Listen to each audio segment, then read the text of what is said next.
تم نے اس کے حضور پیش ہونا ہی ہونا ہے.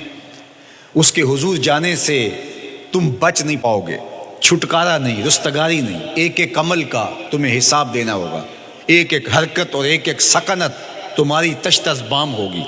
تمہارا پوشیدہ اور مخفی عمل قیامت کے دن سامنے آ جائے گا. اللہ اکبر. یہ قرآن ہے، یہ کوئی فرضی کہانی نہیں ہے. انہ لقول فصل وما هو بالہزل. فرمایا یہ قول فیصل ہے، یہ طے شدہ حقیقت ہے، یہ امر واقعی ہے. یہ کوئی مذاق نہیں ہے کہ یوں ہی کوئی کہانی بیان کر رہا ہے. یہ سب کچھ ہونے والا ہے، یہ اپنی آنکھوں سے تم دیکھو گے.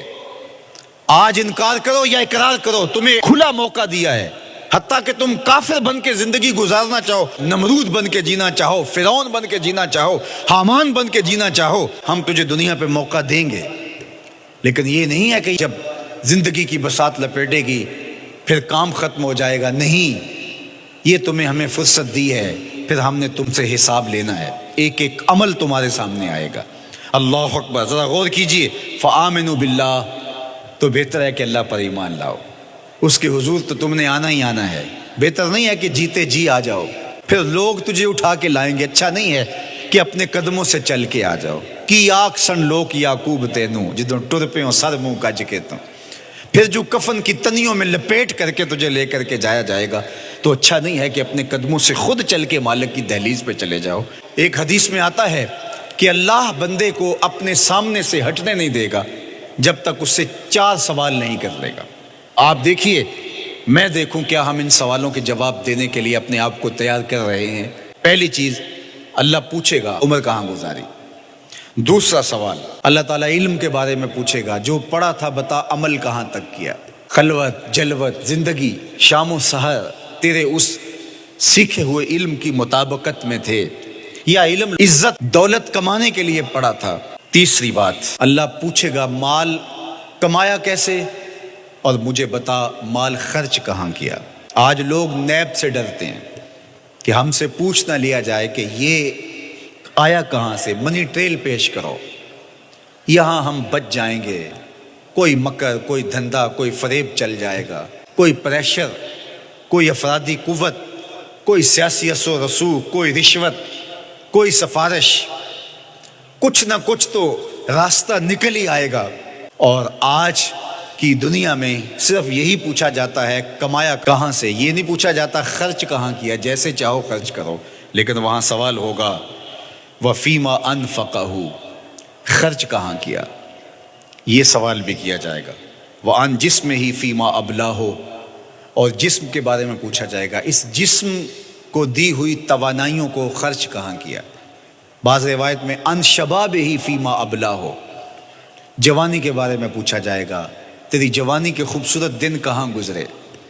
مجنو بن کے چوکوں میں کھڑا تو نہیں رہا، پارکوں کے گرد پروانوں کی طرح گھومتا تو نہیں رہا، تیری نظر بدکاریاں تو نہیں کرتی رہی، اپنی خواہشات کا غلام بن کے زندگی تو نہیں گزاری، تیری ساری ساری رات 4 انچ کی سکرین کے اوپر بدکاریاں کرتے بسر تو نہیں ہوئی.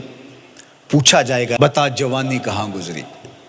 جوانی مستانی ہے یہ کہہ کر کے تو نے ہر ضابطے سے چھٹی تو نہیں کر لی تھی، یا جوانی کے تقدس کو تو نے محفوظ کیا اور راتوں کی تنہائیوں میں اللہ کے حضور سجدہ ریزی کرتا رہا.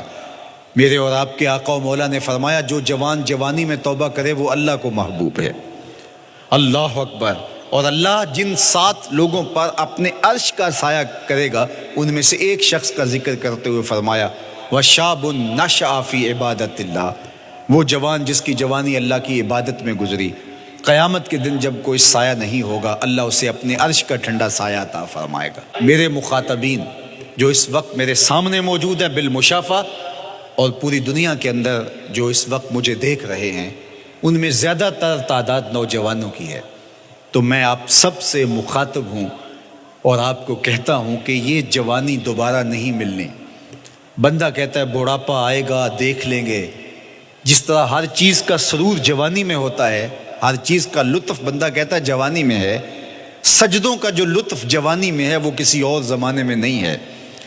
اپنی پیشانی کو سجدوں سے آشنا کرو، اپنی جوانی کو مثل سحر بے داغ رکھنا، اپنے شباب کو الجھنے نہ دینا، اپنے شباب کے تقدس کو پامال نہ ہونے دینا۔ اس کائنات کا بہترین چہرہ وہی ہے جو جنسی کالک سے محفوظ ہے۔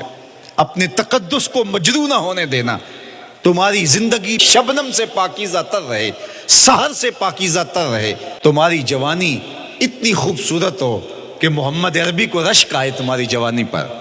اپنی جوانی کو آوارگی میں بسر نہ کرنا، اپنی اس جوانی کو دین کے لیے وقف کرنا۔ سحری کے سجدوں میں آنسو بہا کر کے جوانی کا لطف کشید کرنا۔ جوانی کا لطف اور مزہ رب کے ساتھ محبت اور رب کے ساتھ عشق کرنے میں ہے۔ جوانی کے اندر دل کی بے تابیاں، دل کی بے چینیاں اور دل کی بے قراریاں ذرا مسلح پہ لے کے آؤ۔ عشق کرنا ہے تو کسی آوارہ سے نہیں، عشق کرنا ہے تو رب العالمین سے کرو، آمنہ کے لال سے کرو، تو پھر دیکھنا کہ یہ جوانی کیا نور بخشتی ہے۔